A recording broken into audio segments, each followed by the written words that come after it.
जय श्री कृष्ण। गीता का तीसरा अध्याय कर्मयोग अध्याय और उसका 7वां श्लोक, जहां भगवान अर्जुन से कह रहे हैं कि जो कर्मयोगी अपनी इंद्रियों को मन से वश में रखते हैं तथा कर्मेंद्रियों की आसक्ति से रहित होकर के कर्म में लगते हैं वह निश्चय ही श्रेष्ठ है। तो भगवान कहना चाह रहे हैं, बात आ रही है कर्मेंद्रियों कि अपनी कर्मेंद्रियों को मन से वश में रखते हैं और तथा कर्मेंद्रियों को आसक्ति रहित होकर के कर्म में लगाते हैं, वे निश्चय ही श्रेष्ठ है। इस बात को दोबारा कहने की जरूरत इसलिए पड़ती है कि ये थोड़ा सा हमको क्रम समझना होगा। क्रम क्या है? क्रम है संसार, जिसके हम दृष्टा हैं। और हम दृष्टा कैसे हैं? क्योंकि हम संसार से अपनी इंद्रियों के द्वारा जुड़े हुए हैं।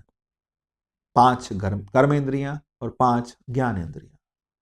हमारी त्वचा, हमारी आंखें, हमारी कान, हमारी जिह्वा, ये हमारी जो है ये क्या है? ये कर्मेंद्रियां। इंद्रियों से हम संसार से जुड़े हुए हैं और इंद्रियों से ही हम संसार से जुड़ सकते हैं। लेकिन इनके ऊपर कौन है? इनको जानने वाला है ज्ञान इंद्रियां, और ज्ञान इंद्रियां फिर कर्मेंद्रियां, और उसके साथ में जुड़ा हुआ है मन। मन जो है इन सबको डायरेक्शन देता है, मन इनको चलाता है। ये 5 घोड़े जो हैं, इन 5 घोड़ों का जो सारथी है वो मन है। कभी कभी ये घोड़े आगे को दौड़ते हैं और ये सारथी जो है वो इन्हीं के पीछे पीछे चल जाता है, लेकिन काम सारथी का काम होता है कि घोड़ों को कंट्रोल में रखे। मन का काम है कि इंद्रियों को कंट्रोल में रखे। और भगवान क्या कह रहे हैं? भगवान कह रहे हैं कि कर्मयोगी अपनी इंद्रियों से मन को वश में रखते हैं।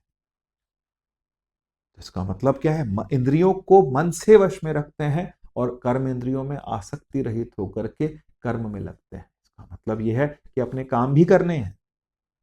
अब ये ऐसा कैसे हो सकता है? तो एक छोटी सी बात, कई संत इसका उदाहरण देते हैं। संत कहते हैं कि मान लीजिए कि एक जो पनिहारी है, पनिहारी जिसको हम बोलते हैं, जो पानी लेकर के आते हैं रेगिस्तान या मरुस्थल में, कई जगहों पर पानी जो है वो सिर पर मटके रख के, और एक नहीं, बहुत सारे मटके के ऊपर मटके के ऊपर मटका रख करके वो लेकर के आ रहे हैं और वो पनघट पे चल रही है। पनघट पर चलते समय उसको अपने पैर का भी ध्यान रखना, अगर पैर फिसला तो वो गिरेगी। लेकिन उसके साथ साथ उसे अपने सिर का भी ध्यान रखना है। सिर के ऊपर जितना पानी इतनी मेहनत से लेकर के आए हैं, वो पानी का एक भी मटका नीचे गिरा तो उसका संतुलन बिगड़ जाएगा। जीवन भी ऐसा ही है। जीवन संतुलित होगा, सब तरह से आप संतुलन में बना करके अपना जीवन निर्वाह करेंगे, तभी आप कर्मयोगी कहलाएंगे। हमें कर्मयोगी बनने के लिए, क्योंकि ये संदेश जो था ये महर्षि जैमिनी को भी आया था, और महर्षि जैमिनी ने अपने गुरु व्यास जी से पूछा। कि व्यास जी से कहा कि ये कैसा हो सकता है कि जो मन है इसको इंद्रियां चला लेंगी? ऐसा नहीं हो सकता। जैमिनी बहुत बड़े ब्रह्मचारी थे और उनका ब्रह्मचर्य जो था वो कहीं भी किसी तरह से भी वो अडोल था।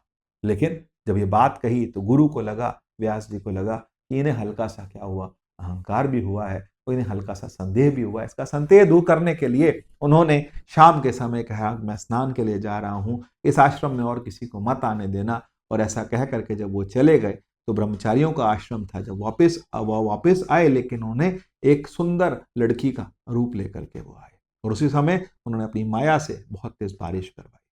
जब बहुत तेज बारिश हुई तो वो युवती जो थी, उन्होंने दरवाजा जब खटखटाया आश्रम का, तो आश्रम में जैमिनी ने कहा कि तुम यहाँ नहीं आ सकती। उसने कहा नहीं, मेरे को यहाँ पर आज रात की शरण दे दो। जब उन्होंने बहुत आग्रह किया, जैमिनी ने कहा ये ब्रह्मचारियों का आश्रम है, मैं तुम्हें यहाँ शरण नहीं दे सकता। लेकिन हल्का सा जैमिनी का जो ब्रह्मचर्य था वो डोला। तो फिर उन्होंने कहा कोई बात नहीं, तुम आकर के अंदर एक कमरे में बंद हो जाओ, वो कमरा अंदर से बंद कर लो, और यदि मैं भी आवाज दूं या कोई भी आवाज दो तो फिर तुम उसको मत खोलना। लेकिन जब बीत आधी रात हुई तो उनके मन में काम जागा, उन्होंने मिलन की, उनके मन में इच्छा जागृत हुई। और जब वो वहां पर गए, उन्होंने दरवाजा खटखटाया तो स्त्री ने कहा कि मैं बाहर नहीं आऊंगी। उन्होंने कहा नहीं, जैमिनी तुम्हें बुला रहे हैं, मैंने तुम्हें शरण दिया, तुम्हें मुझसे मिलन के लिए आना हो। उस स्त्री ने दरवाजा खोला और जब दरवाजा खोला उन्होंने कहा कि मैं तुमसे मिलन करना चाहता हूँ। कहा कोई बात नहीं, मिलन कर लेना, लेकिन मेरी एक शर्त है कि तुम अपना मुंह जो है उस पर कालिक पोतो और कालिक पोत करके मुझे अपनी कमर पर बैठा लो, कंधे पर बैठा लो और बैठा करके द्वार तक ले जाओ। ऐसा करते हुए जब वो ले जाने लगे तो जो गुरु थे उन्होंने उसके मुख पर, जैमिनी के मुंह पर थप्पड़ मारने शुरू किए और वो चलते रहे, थप्पड़ मारते रहे। लेकिन फिर ऐसे में उनको जब होश आई, पलट के देखा तो देखा कि कंधे पर वो स्त्री नहीं है, वो मेरे गुरु बैठे।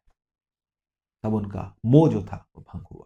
अब आप देखें कि हमको यहाँ पर भगवान कुछ कहना चाहते हैं। भगवान ये कहना चाहते हैं कि इंद्रियों को मन में वश में करें। तो इसका मतलब क्या है कि हम संसारिक विषय भोगे नहीं, भोगें।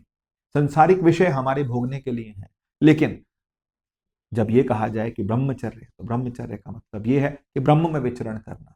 जो सामाजिक व्यवस्था है, अपनी ही पत्नी के साथ किसी का रमण है, वो गलत नहीं है। लेकिन यदि हम पूरी दुनिया में घूमते फिरेंगे और पूरी दुनिया के अंदर व्यभिचार के साथ चलेंगे तो फिर ये गलत है। संसार जो है, भगवान ने कहा संतुलित जीवन, संतुलित जीवन। यहां पर संतुलित इसलिए कहा है क्योंकि जब जब भी कुछ करना है वो संतुलित है।